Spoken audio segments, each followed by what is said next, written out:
செய்து வழங்கும் நார்த்தங்க சாதம். இதை வந்து ஊருப்பட்ட சாதம் லெமனு நிறைய பண்ணியிருப்பான். ஆனால் நார்த்தங்க சாதம் எப்படி பண்ணுறது அப்படிங்கிறது இப்போ உங்களுக்கு செய்முறை காட்ட போகிறோம். என்றைக்குமே வந்து மாப்பிள்ளை சம்பா அரிசி வந்து ஒரு பங்கு அரிசிக்கு 2 பங்கு தண்ணி ஊற்றணும். சரிங்களா?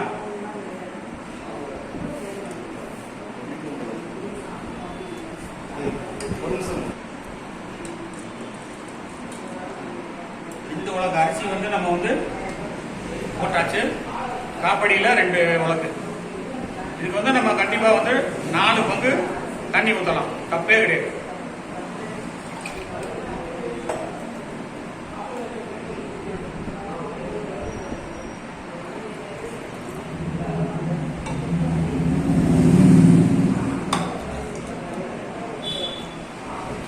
இப்போ வந்து நம்ம வந்து ஒரு 3 விசில் வந்தா போதும்.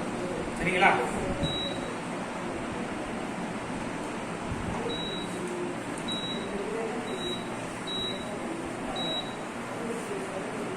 முதல்ல வந்து குக்கர்ல வந்து ஆவி வந்து மேல வரணும். வந்ததுக்கு அப்புறம் தான் நீங்க வந்து விசிலே வைக்கணும்.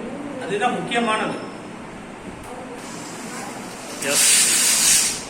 பொதுவாகவே வந்து நம்ம இப்ப 4 விசில் தாராளமாக வைக்கலாம், 5 விசில் வைக்கலாம். நல்லா வேண்டாம் கொடுக்கணும்னா அதுக்கேற்ற மாதிரி நம்ம வச்சுக்கலாம். சரிங்களா? இப்போ வந்து சாதம் வந்து வேக்காடு ஆயிடுச்சு. அடுத்து வந்து நம்ம அதுக்கு தாளிக்க போறோம். சரிங்களா? ஃபர்ஸ்ட் வந்து எண்ணெய் ஊற்றிக்கலாம்.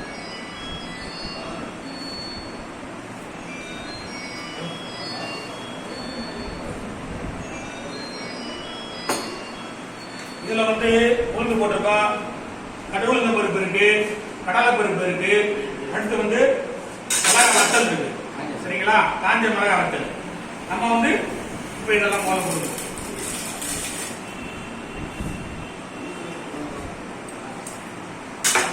வெங்காயம் எப்பயுமே கடைசி தான் போடணும். கண்டிப்பா நம்ம லெமன் சாதமா இருக்கட்டும், நார்த்தங்காய் சாதமா இருக்கட்டும், எல்லாத்துக்குமே வந்து வெங்காயம் போடுறது வந்து நல்லது. செரிமான கோளாறுலாம் எதுவுமே வராம இருக்கும்.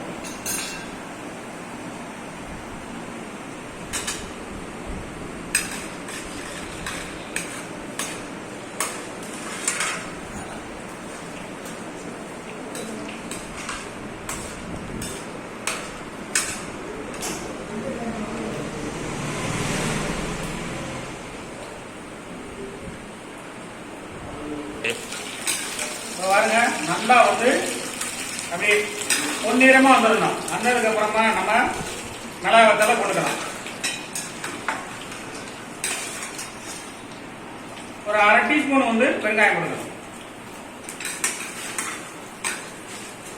அவ்வளவுதான். இப்ப நம்ம வந்து ஸ்டவ் வந்து ஆஃப் பண்ணிக்கணும். எப்பயுமே வந்து ஹீட்டோட வந்து நம்ம வந்து நார்த்தங்காய் எல்லாம் வந்து போடக்கூடாது. அது எல்லா சத்தும் அழிஞ்சிடும். முக்கியமா ஹீட்டு கொஞ்சம் குறைஞ்சதுக்கு அப்புறம் தான்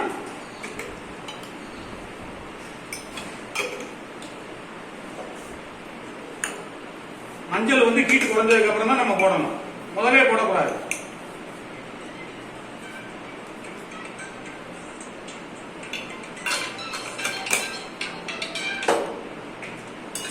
உப்பு நம்ம தேவையான அளவு நம்ம தேவைக்கேற்ப போட வேண்டியதுதான்.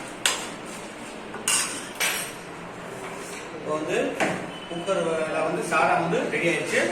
நம்ம அழகா வந்து இப்போ வந்து போட்டு கிளற போறோம்.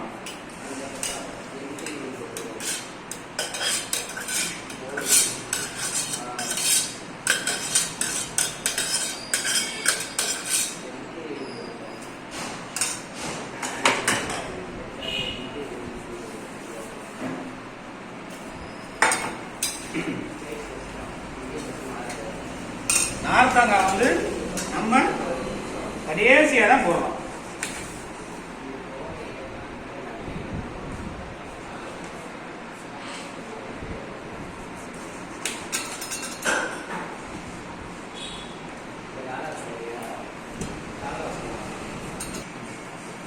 நார்த்தங்காய் சின்ன சைஸ் பாருங்க. இது வந்து இயற்கை வந்து ரொம்ப பெரிய சைஸும் சின்ன சைஸ் நார்த்தங்காயும் இருக்கும். நீங்க இந்த சைஸ்ல வாங்கிக்கோங்க. இப்ப நம்ம வந்து இப்பதான் புளியணும் எப்பயுமே.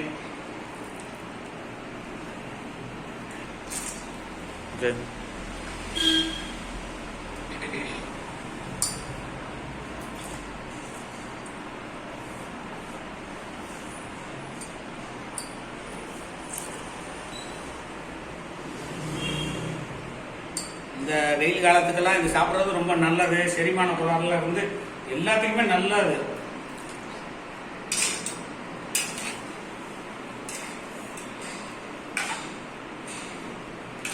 உப்பு வந்து நம்ம தேவைக்கு போட்டுக்கலாம்.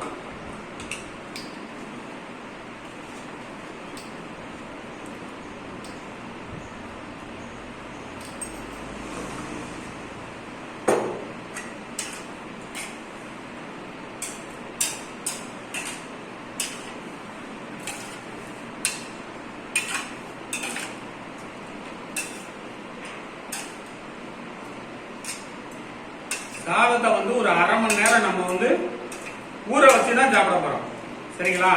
சாதத்தை கிண்டி இப்படி சாப்பிடும் போது அந்த ஃபிளேவர் எல்லாமே வந்து நமக்கு வந்துடும். சாதத்தை வந்து நம்ம சகோதரியை வந்து சாப்பிட்டு பார்க்க சொல்லுவோம், எப்படி இருக்குன்னு சொல்லுவாங்க.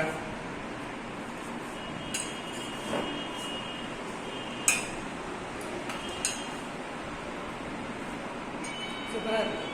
அதாவது லெமன் சாதத்தை விட நார்த்தங்காய் சாதம் ரொம்ப நல்லா இருக்கு.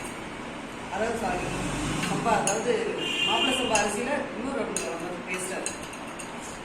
நீங்களும் இது மாதிரி நார்த்தங்காய் சாதத்துல வந்து இந்த மாதிரி பண்ணி சாப்பிடுங்க. அந்த